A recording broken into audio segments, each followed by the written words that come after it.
Hello लोगोफोर, नोंथांमोनखौ बरायनाय जाबाय दिनैनि मोनसे गोदान भिडिअआव। बे भिडिअआ मैना फिल्मनि। बे मैना सावथुनाव सोर सोर फाव खालामदों बेफोरखौ मिथिनो थाखाय भिडिअखौ जोबजासिम नायलां। आरो मैना सावथुननि शुटिंआ दा सोलिदोंना सोलियाखै बेफोरखौ मिथिनो थाखाय जोबजासिम नायलां। थ' भिडिअआ जागायनोसै। भिडिअआव जों फाव खालामनाय नुनो मोनगोन।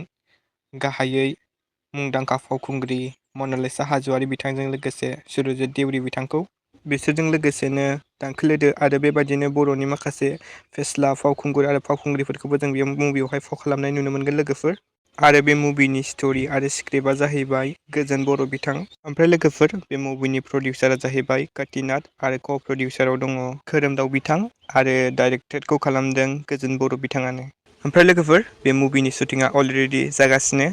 ओमफ्राय नोंथांमोना नायनो थाखाय बेसेबां एक्साइटेड जानानै दं बे मुभिखौ कमेन्टआव खोन्थाहरबानो जाबाय। आरो नायनो थाखाय एसे नेना थादो होमबा लोगोफोर। स' लोगोफोर, दिनैनि भिडिअआ बेनोमोन। नोंथांमोना भिडिअखौ नायना मोजां मोनोब्ला लाइक खालामबानो जाबाय आरो चेनेलाव गोदानै फैदोंब्ला साबस्क्राइब खालामना होबानो जाबाय। स' गोजोन्थों एन्ड थेंक्स फर वाचिं।